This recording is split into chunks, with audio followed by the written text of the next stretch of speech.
Nous sommes les responsables du réchauffement climatique. Et si on reste dans cette voie, le futur ne sera pas présent.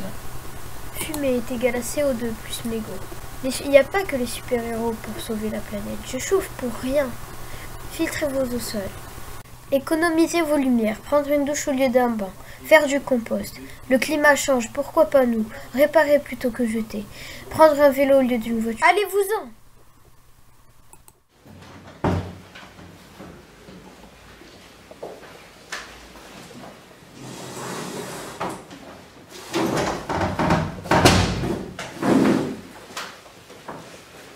Bonjour à tous. Bonjour. Merci d'être venus aujourd'hui. J'imagine que ce matin vous avez eu des manifestants en dehors de notre société. Avez-vous lu leur pancarte? Oui, monsieur. L'une d'elles a mentionné de prendre une douche au lieu d'un bain. Oui. Une autre personne avait dit « j'ai une voiture électrique ». Une autre a dit de réparer plutôt que jeter. Oui. Un autre a dit « je répare, je trie et je recycle ». Oui. J'ai lu une pancarte, c'est moins de plastique, plus durable. Oui. Je mange plus de végétaux, moins de viande. Oui. Je ne chauffe pas pour rien et j'éteins les lumières. Ok, mais pourquoi tous ces messages? Oui. Je pense, monsieur, que c'est pour nous sensibiliser au développement durable. C'est-à-dire? Oui. Eh bien, monsieur, comment vous expliquer? Le CO2, le gaz à effet de serre, la pollution, etc. Je comprends pas. Les déchets de notre consommation produisent des gaz à effet de serre, comme le dioxyde de carbone. Et alors? Ah, j'ai compris. C'est ce qui entraîne le réchauffement climatique. Le mieux, c'est que vous me fassiez une maquette. Bonjour à tous, vous allez m'expliquer le réchauffement climatique à travers la maquette dont vous m'avez parlé. Nous avons réalisé deux maquettes. Une maquette avec des vides végétales et l'autre maquette avec des vides moins végétales rejetant des gaz à effet de serre. Ce sont des thermomètres, c'est ça? Oui, comme vous pouvez le voir, la température augmente due au gaz à effet de serre. Il y a aussi moins de végétal dans cette maquette. Tout à fait. Les plantes permettent de transformer le CO2 en O2, c'est la photosynthèse. Et l'O2 qu'on respire, nous les êtres humains.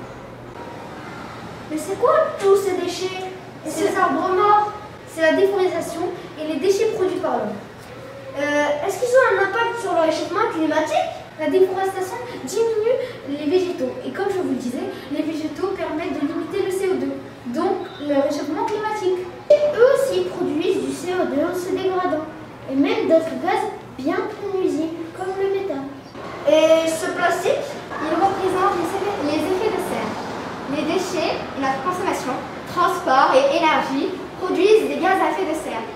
Donc je vais vous présenter plus en détail la maquette. Donc voici notre usine qui rejette du CO2 quand on a brûlé du papier d'Arménie. Ensuite là on a la déchetterie avec les déchets. On a le goudron et là on a aussi les bâtiments qui rejettent aussi du CO2 et on a mis aussi du papier d'Arménie. Donc là on n'est plus sur une montagne de campagne avec la forêt, là un petit endroit où il y a de l'eau, la rivière. Là on a des habitations mais avec des toits végétalisés et là on a encore la forêt. Mais quel est le lien avec notre société? La production et l'utilisation des énergies fossiles comme gaz et pétrole, etc. engendre en grande partie l'émission de gaz à effet de serre. Comme vous pouvez le voir sur cette illustration, chaque marchandise a un impact, de l'extraction des matières premières et énergie jusqu'à la fin de vie. Le CO2 est à chacune de ces étapes. Le recyclage aussi? Mais je croyais que c'était positif de recycler. En fait, monsieur, le recyclage permet de limiter l'extraction de matières premières, les usements de ressources naturelles, la destruction de l'écosystème, le gaz à effet de serre et la consommation d'énergie, et de réduire considérablement tous les déchets. Merci d'être venu. J'ai vu les collègues et on a parlé du développement durable. On a décidé que les sociétés devaient réagir, parce qu'ensemble, on est plus fort. Mais que faire? Bien y penser lors de la conception des produits. Réduire au maximum les transports, utiliser des matières premières locales ou même fabriquer localement. Si je peux me permettre, on peut aussi utiliser des énergies renouvelables. Livrer par vélo, par exemple. Ou bien utiliser des matériaux recyclables ou issus du recyclage, ou peut-être biodégradables. Trier nos déchets et les recycler. Par exemple, nos cartons de livraison. On peut partir chez nos clients et reprendre nos cartons pour les recycler. Ça me plaît vos idées. Et si je peux me permettre, monsieur, je vais me faire gagner de l'argent au final et nous faire un beau coup de com'. Faut le faire avant que les autres aient l'idée. Il faut aussi montrer l'exemple quand même. Parce que si tout le monde change, tout peut changer. Pensons aux enfants.